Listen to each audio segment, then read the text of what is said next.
नमस्कार दोस्तों, कलयुग के चमत्कार संतों की वाणी में आप सबका स्वागत है। दोस्तों, अभी तक हमने श्रीमद् भागवत महापुराण के द्वितीय स्कंद के 6ठे अध्याय तक सुना है। आज हम 7वें अध्याय के बारे में सुनेंगे, जिसमें भगवान के लीला अवतारों की कथा का वर्णन है। लेकिन इससे पहले आप मेरी वीडियो को सब्सक्राइब कर लें, इसे लाइक करना ना भूल जाए और कमेंट बॉक्स में जय विष्णु भगवान, जय श्री कृष्ण अवश्य लिखें। आइए सुनते हैं कि ब्रह्मा जी क्या कहते हैं। ब्रह्मा जी कहते हैं, अनंत भगवान ने प्रलय के जल में डूबी हुई पृथ्वी का उद्धार करने के लिए समस्त यज्ञमय वराह शरीर ग्रहण किया था। आदि दैत्य हिरण्याक्ष जल के अंदर ही लड़ने के लिए उनके सामने आया और लड़ते हुए मारा गया। फिर उन्हीं प्रभु ने रुचि नामक प्रजापति की पत्नी आकुति के गर्भ से सुयज्ञ के रूप में अवतार ग्रहण किया। उस अवतार में उन्होंने दक्षिणा नाम की पत्नी से सूयम नाम के देवताओं को उत्पन्न किया और तीनों लोक के बड़े बड़े संकट हर लिए। इसी से स्वयंभू मनु ने उन्हें हरि के नाम से पुकारा। हे नारद, कर्दम प्रजापति के घर देवहूति के गर्भ से 9 बहनों के साथ भगवान कपिल ने अवतार ग्रहण किया। उन्होंने अपनी माता को उस आत्मज्ञान का उपदेश किया जिससे वे इसी जन्म में अपने हृदय के संपूर्ण मल, तीनों गुणों की आसक्ति का सारा कीचड़ धोकर कपिल भगवान के वास्तविक स्वरूप को प्राप्त हो गई। महिषी अत्रि भगवान को पुत्र रूप में प्राप्त करना चाहते थे। उन पर प्रसन्न होकर भगवान ने उनसे एक दिन कहा कि मैंने अपने आप को तुम्हें दे दिया।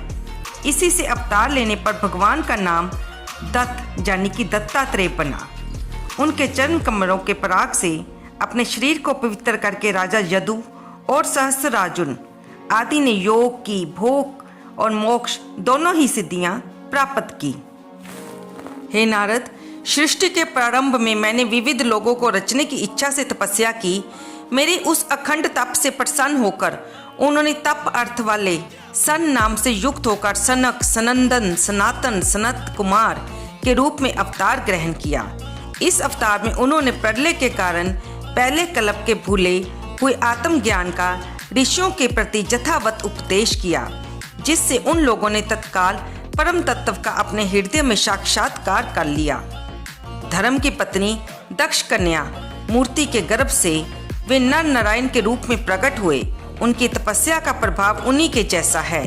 इंद्र की भेजी हुई काम की सेना अप्सराएं उनके सामने आते ही अपना सब भाव खो बैठी। वे अपने हाव भाव से उन आत्म स्वरूप भगवान की तपस्या में विघ्न नहीं डाल सकी। नारद, शंकर आदि महानुभाव अपनी रोष भरी दृष्टि से कामदेव को जला देते हैं, परंतु अपने आप को जलाने वाले असाह क्रोध को वे नहीं जला पाते। वही क्रोध नर नारायण के निर्मल हृदय में प्रवेश करने के पहले ही डर के मारे कांप जाता है। फिर भला उनके हृदय में काम का प्रवेश हो ही कैसे सकता है। अपने पिता राजा उत्तानपाद के पास बैठे हुए 5 वर्ष के बालक ध्रुव को उनकी सौतेली माता सुरुचि ने अपने वचन बाणों से बेध दिया था। इतनी छोटी अवस्था होने पर भी वे उस ग्लानि से तपस्या करने के लिए वन में चले गए। उनकी प्रार्थना से प्रसन्न होकर भगवान प्रकट हुए और उन्होंने ध्रुव को ध्रुव पद का वरदान दिया। आज भी ध्रुव के ऊपर नीचे प्रदक्षिणा करते हुए दिव्य महर्षिगण उनकी स्तुति करते रहते हैं। कुमार्गगामी वैन का ऐश्वर्य और पौरुष ब्राह्मणों के हुंकार रूपी वज्र से जलकर भस्म हो गया। वह नरक में गिरने लगा। ऋषियों की प्रार्थना पर भगवान ने उसके शरीर मंथन से पृथु के रूप में अवतार धारण कर उसे नरकों से उबारा और इस प्रकार पुत्र शब्द को चरितार्थ किया। उसी अवतार में पृथ्वी को गाय बनाकर उन्होंने उसे जगत के लिए समस्त औषधियों का दोहन किया। राजा नाभि की पत्नी सुदेवी के गर्भ से भगवान ने ऋषभ देव के रूप में जन्म लिया।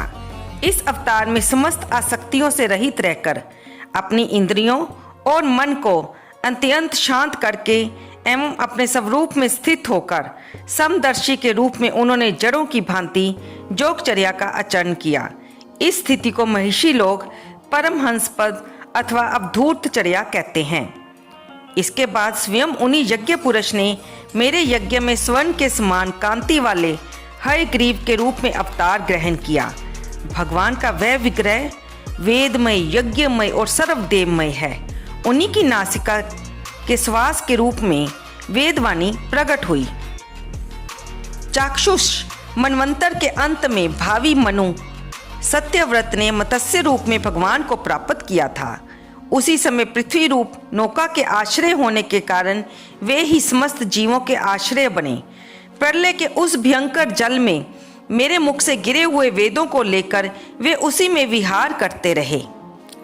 जब मुख्य देवता और दानव अमृत की प्राप्ति के लिए क्षीर सागर को मथ रहे थे, तब भगवान ने कच्छप के रूप में अपनी पीठ पर मंदराचल धारण किया। उस समय पर्वत के घूमने के कारण उसकी रगड़ से उनकी पेट की खुजलाहट थोड़ी मिट गई, जिससे वे कुछ क्षणों तक सुख की नींद सो सके। देवताओं का महान भय मिटाने के लिए उन्होंने नरसी का अवतार धारण किया। फड़कती हुई बोहों और तीखी दारों से उनका मुख बड़ा भयावना लगता था।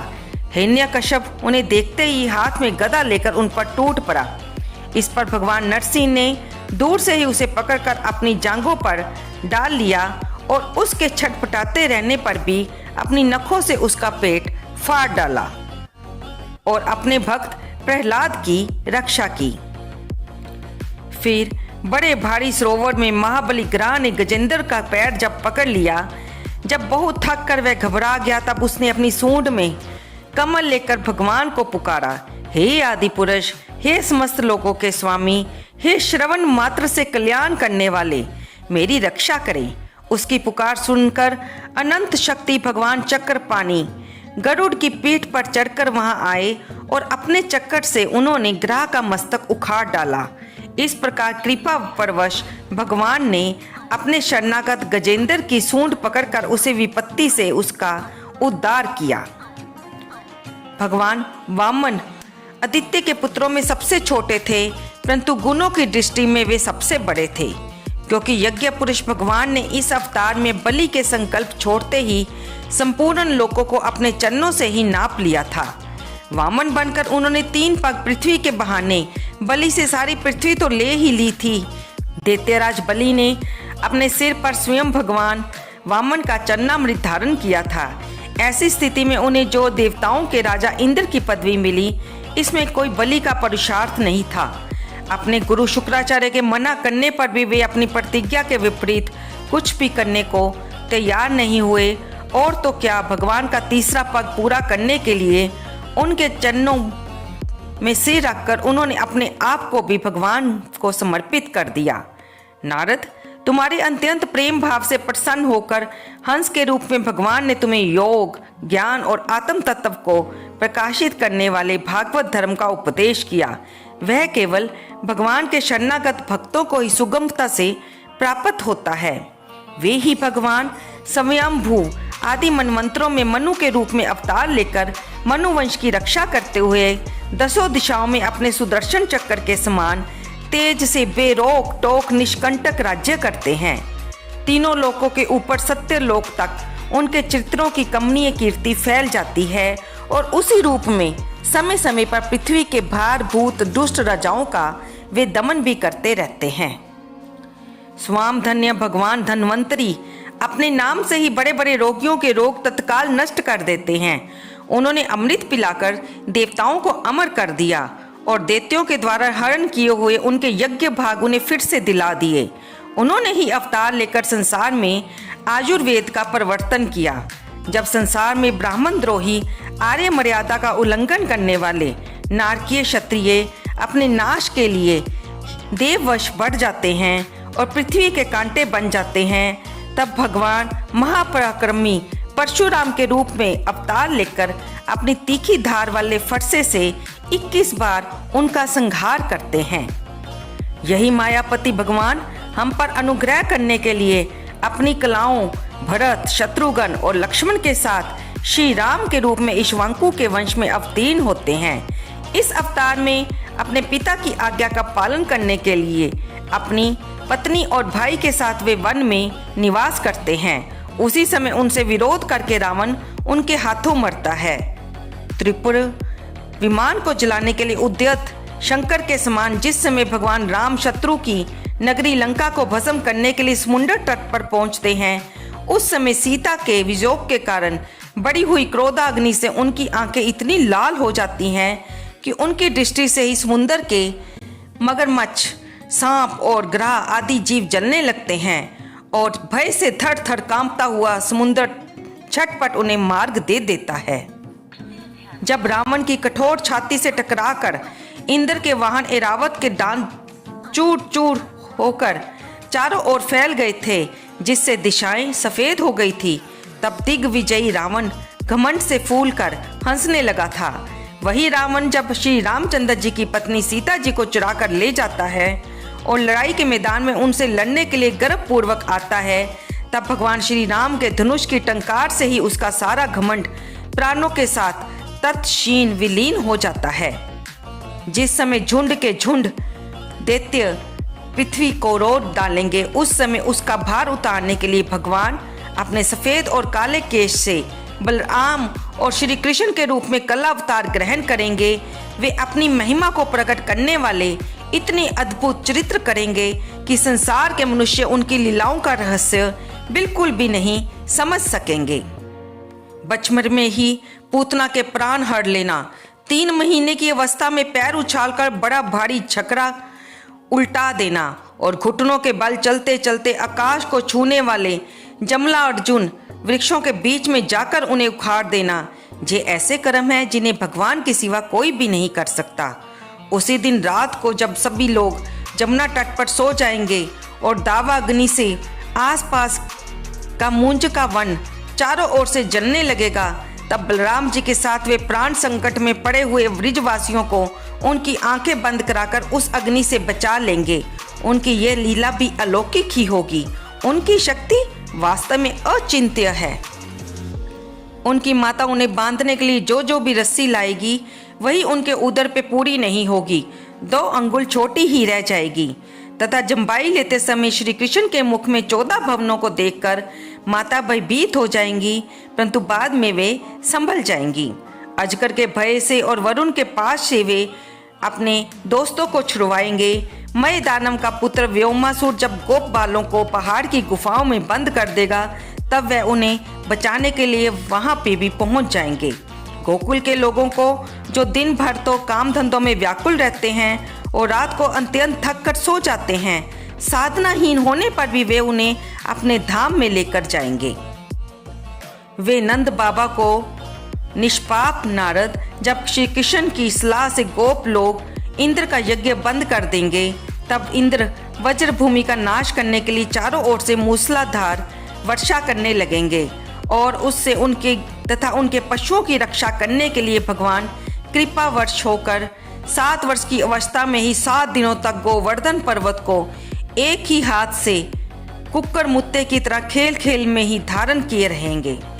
वृंदावन में विहार करते हुए रास करने की इच्छा से वे रात के समय जब चंद्रमा के उज्जवल चांदनी चारों ओर छिटक रही होगी, अपनी बांसुरी पर मधुर संगीत की लंबी तान छेड़ेंगे, जिससे प्रेम विवश होकर आई हुई गोपियों का जब कुबेर का सेवक शंखचूड़ हरण करेगा, तब वे उसका सिर उतार देंगे।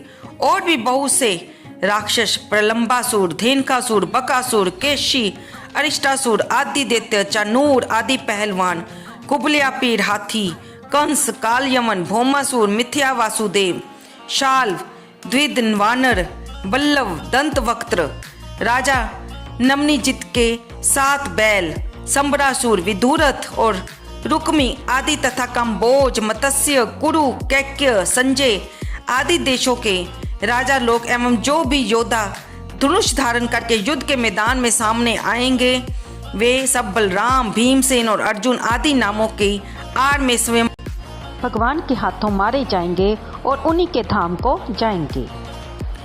समय के फेर से लोगों की समझ कम हो जाती है, आजू भी कम होने लगती हैं। उस समय भगवान देखते हैं कि अब ये लोग मेरे तत्व को बतलाने वाली वेदवाणी को समझने में असमर्थ होते जा रहे हैं। तब प्रत्येक कल्प में सत्यवती के गर्भ से व्यास के रूप में प्रकट होकर वे वेद रूपी वृक्ष का विभिन्न शाखाओं के रूप में विभाजन कर देते हैं। देवताओं के शत्रु दैत्य लोग भी वेद मार्ग का सहारा लेकर मय दानव के बनाए हुए अदृश्य वेग वाले नगरों में रहकर लोगों का सत्यानाश करने लगेंगे। तब भगवान लोगों की बुद्धि में मोह और अत्यंत लोभ उत्पन्न करने वाला वेश धारण करके बुद्ध के रूप में बहुत से उपधर्मों का उपदेश करेंगे। कलयुग के अंत में जब सत्पुरुषों के घर में भगवान की कथा होने में बाधा पड़ने लगेगी, ब्राह्मण, क्षत्रिय तथा वैश्य, पखंडी और शूद्र राजा हो जाएंगे, जहाँ तक कि कहीं भी स्वाहा, स्वधा और वष्टकार की ध्वनि, देवता पितरों के यज्ञ श्राद्ध की बात तक नहीं सुनाई पड़ेगी, तब कलयुग का शमन करने के लिए खुद भगवान कल्कि अवतार ग्रहण करेंगे।